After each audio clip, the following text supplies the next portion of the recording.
Hello friends, I am Dr. Amit Malhotra, Senior Consultant Dermatology at Maple Clinic, Indrapuram, and I'll discuss about a very common problem, that is hair loss. And hair loss is like everybody gets it, and there are basically two types of hair loss. Like one is female pattern baldness, another is male pattern baldness. And male pattern baldness is basically because of certain hormones like testosterone, which gets converted into bad hormone 5-DHT, dihydroxytestosterone, in the hair follicles, especially in the frontal area and vertex area of the scalp, leading to male pattern baldness. And there is a Norwood scaling also, like how much hair is receding, that it's a receding hairlines which on the basis of which we decide grades of hair loss, grade 1, 2, 3, 4, accordingly.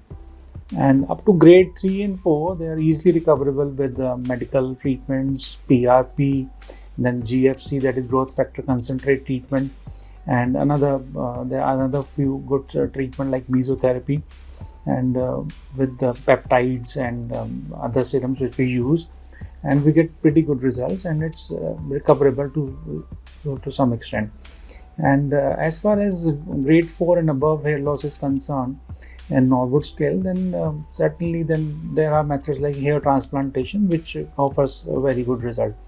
So accordingly, we decide that when to go for hair transplant, which type of grade is there, which type of hair loss is there. It's more on the frontal area or more on the vertex.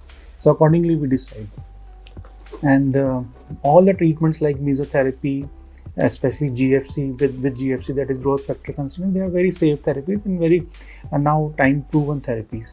And receding hairline and all these things can be easily, and you can get back the your lost hair in due course of time. And approximately we do 6 sessions, and maximum maybe extendable up to 12 sessions. If the person is getting good result, then we extend it up to also 12 sessions.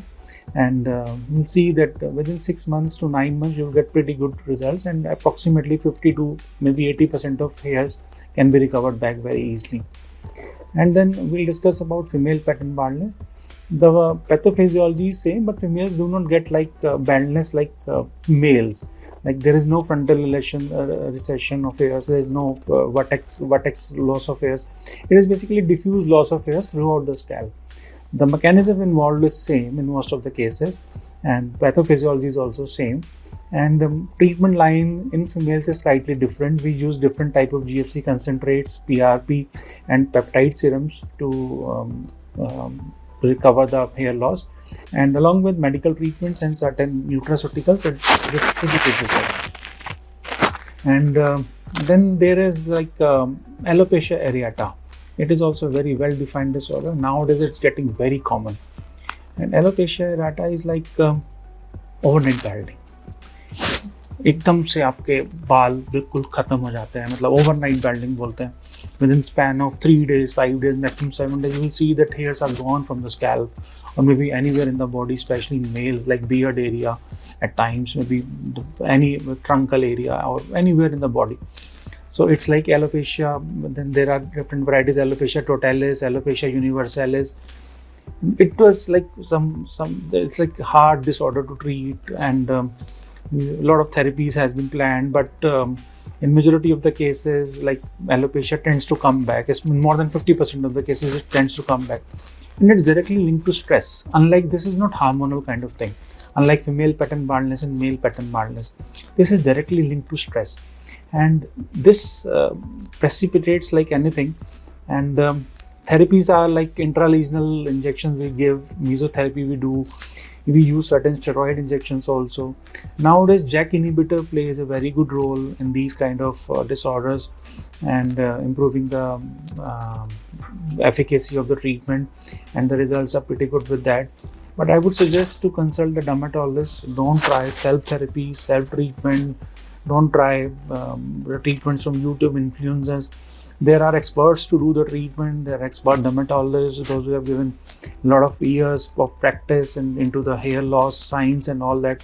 So approach a right dermatologist for these kind of treatments. Don't start doing it at home or from some friendly advice from influencers on YouTube and all that stuff. this is definitely in long term it's going to give you more harm than good. So be careful. It's information age. Everybody's interested in giving the information, but it's not only about information. It's the right information which matters, and information with experience which matters. So the right thing is to approach a dermatologist for all these type of hair loss, and never try to self-treat. And these are like I've seen a lot of patients, those who are getting treatment from unscientific way, from some maybe alternate therapies and all that thing, and then they tend to have scarring on the scalp, which is, we call it scientifically, we call it cicatricial alopecia. This alopecia becomes so so difficult to treat. It becomes like almost impossible, and only way left is only thing is ki we cannot just regain the hair. We just try to guide the patient that only thing is that we can help you with like whatever hair are remaining, we can save that. And then there are like alternate options, like one has to opt for the wig or these hair weaving kind of thing, but medical treatment and these things don't work. So at least I think 2 out of 10 patients or 3 out of 10 patients, they are misguided by a lot of things, and they start doing alternate therapies, I don't know, maybe whatever they get it from YouTube or some friendly advice, apply this, apply that oil, it will be cured, it will be done, and then the skin is also damaged, and whatever hope we had that we can give you good hairs is completely lost. So it's basic information. I'll keep you updating about all the stuff on hair loss. And one basic thing I would also discuss before I wind up with this video, that hair loss and hair fall are 2 different things, and people get very easily confused between the 2. Hair loss is a disease that you are losing the hairs, the density of hair follicles is decreasing over the scalp. But hair fall is a very natural phenomenon. If your hair fall is making up and the body is making up the number of new hair which are forming is equal, then probably you won't have direct loss of hairs from the scalp. So hair fall is a normal physiological phenomena which happens to everyone. No medicine can stop hair fall because hair has a cycle. So once the hair grows, it matures, then it sheds off. So it is a cyclical process. So it's not about the hair fall which should bother you. It's about the hair loss which one should be bothered. And most of the patients, they start saying that we are having hair fall, and despite of medicines, it's not getting cured. So the point is, it's hair fall even after medicines is bound to be there. Only thing is you start regaining hairs with medicines, but the hair fall will still be there. No medicine can stop the hair fall from your body because it's a cyclical process. Just like a plant grows into a tree, then trees dies. It's a cyclical process of life. Just like hair, there's an immature follicle, then it gets matured, then it have a full grown phase. Technically, we call it anagen, catagen, telogen phase, which is, I think, beyond the scope of discussion over this video. I can make separate video on that if you want. You can definitely comment and write in it that if you want a separate video on that, then we can discuss about that also. But hair loss and hair fall are 2 different aspects. Hair fall is a normal thing. Hair loss is a pathological thing. And there are few rare disorders. They are very technical names: telogen effluvium, anagen effluvium. Again, I think if you want to learn more about it, then if you are interested, then definitely comment in the comment section. I'll try to make. And don't forget to like and subscribe our channel. And our job is to guide you in the best possible way. Thank you so much.